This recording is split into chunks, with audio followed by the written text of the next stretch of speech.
डाल्टनगंज के bishop Theodore मस्कारहंस ने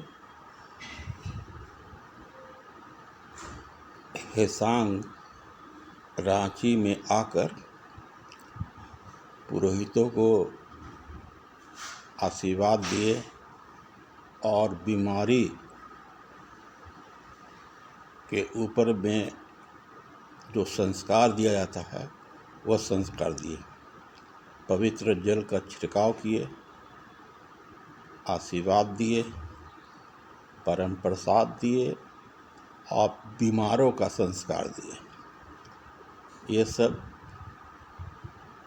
रांची स्थित हेसांग में किया गया। यहाँ पर उर्सुलाइन सिस्टर बुजुर्ग सिस्टर पुरोहितों का देखभाल करती है। मैं आलोक कुमार।